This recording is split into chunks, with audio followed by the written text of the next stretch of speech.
Le Burkina Faso, pays enclavé, se distingue par la richesse et la diversité de ses sites historiques et environnementaux. Au-delà de leurs valeurs esthétiques et historiques, les sites patrimoniaux jouent un rôle clé dans le développement socio-économique des nations. Ces trésors, témoins du passé et symboles d'une identité nationale forte, sont aujourd'hui au cœur de stratégies de valorisation menées par les autorités burkinabées. C'est dans cette optique qu'une délégation, composée de membres du gouvernement et de professionnels des médias, a effectué les 16 et 17 août une visite de 3 sites emblématiques. Il s'agit de la cour royale de Tibélé, la case de Bengé et le pic Naouri dans la région du centre-sud. Dès leur arrivée à Tibélé, la première visite de la délégation a été consacrée à la découverte de la cour royale, symbole vivant des traditions Kassena. Ce lieu sacré, avec ses habitations décorées de motifs géométriques, a plongé les participants dans l'âme culturelle de la région. Là, ça fixe les décorations et ça empêche au plus de les emporter. Dans le temps, c'est des peintures qui étaient renouvelables tous les 3 ans. À chaque 3 ans, il fallait tout regratter et remettre. Mais aujourd'hui, avec les changements climatiques, c'est aussi les produits chimiques. Mais aujourd'hui, avec l'arrivée du matériel moderne, c'est tout essentiel. Mais en pays Kassena, nous n'avons pas de signe d'ethnie comme sur les autres plateaux. Aujourd'hui, on retrouve des traits, mais c'est pour se vacciner contre une maladie.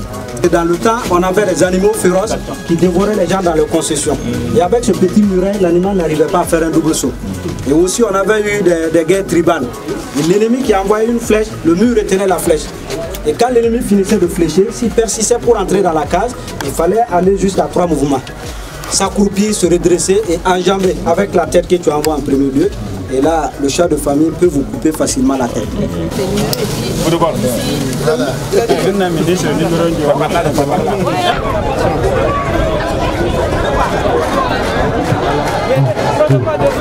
Dans la foulée, les autorités et les journalistes se sont rendus à la case de Bengé, là où l'histoire de l'explorateur Louis-Gustave Bengé résonne encore, illustrant les premiers échanges entre les cultures locales et l'histoire coloniale.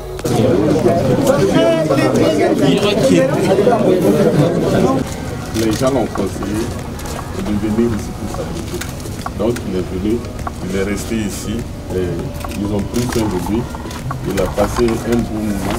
En tout cas, il était malade, on l'a soigné dans la cour, jusqu'à ce qu'il guérisse, on l'a donné l'autorisation maintenant de continuer à continuer. Donc...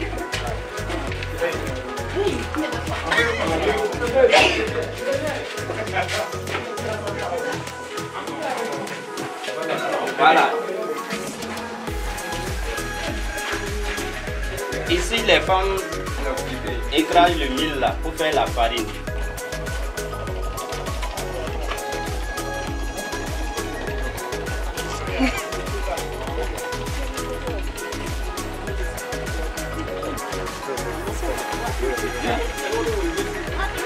Cette visite a permis à la délégation d'apprécier la beauté et l'ingéniosité de cet art séculaire tout en prenant conscience des enjeux liés à sa conservation.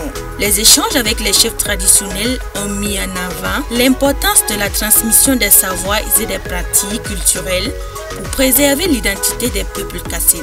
Nous sommes venus pour porter le message de notre responsabilité commune, désormais pour ce qui est de la préservation et de la valorisation de cette cour royale de Tibélé. C'est une responsabilité qui est très grande et qui nous engage tous à œuvrer désormais à la préservation de l'authenticité de cette cour royale de Tibélé, mais aussi à sa promotion et à sa valorisation. Je pense que c'est un premier pas. Et désormais, nous allons travailler en étroite collaboration avec le gouverneur, avec les autorités administratives au niveau local, avec le comité local de gestion, avec les habitants de la cour royale, parce qu'il y a près de 400 personnes qui vivent dans cette cour royale-là, pour que nous puissions donc prendre les résolutions, une feuille de route qui va être la plus pragmatique possible afin de garantir la protection du site.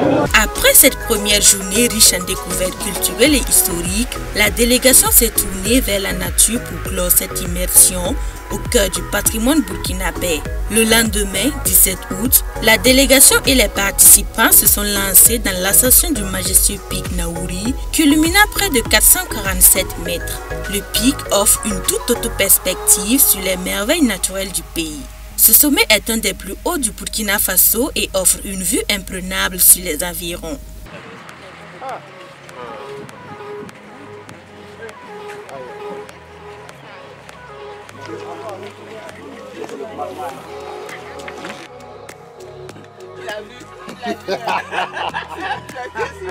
Bien sûr qu'il est fort là.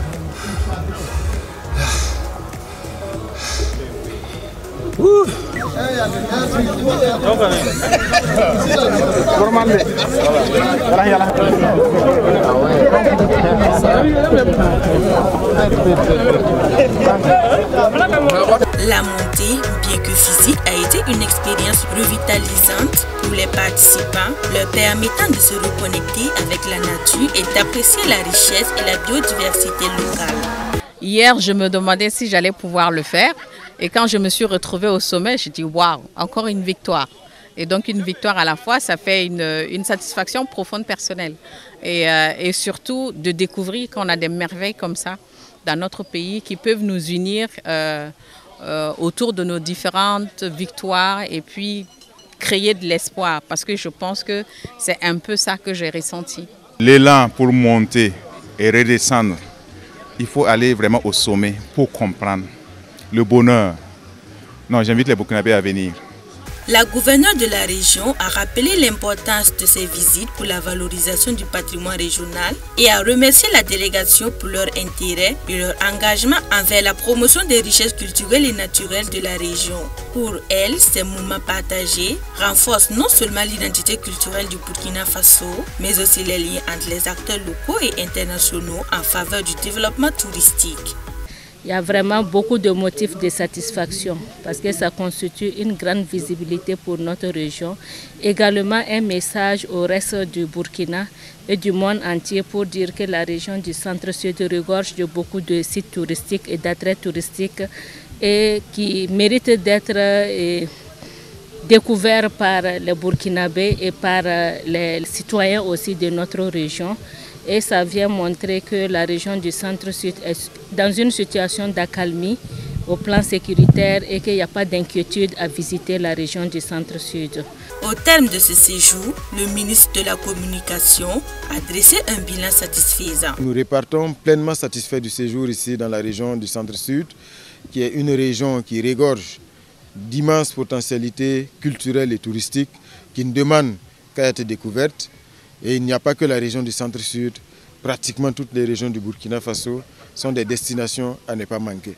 Depuis le 26 juillet 2024, la cour royale de Tchébélé est inscrite sur la liste du patrimoine mondial de l'UNESCO. Cette excursion à Tchébélé et au pic Naouri démontre l'engagement du gouvernement burkinabé et des médias à promouvoir le patrimoine national. En alliant découverte culturelle et immersion naturelle, cette visite envoie un message fort. La valorisation du patrimoine n'est pas seulement une question de fierté nationale, mais aussi un levier pour le développement durable du pays. Les efforts conjoints de l'État et des médias sont indispensables pour sensibiliser le grand public à la beauté et à la richesse du Burkina Faso. Ils attirent l'attention des populations sur la nécessité de préserver ces trésors pour les générations futures.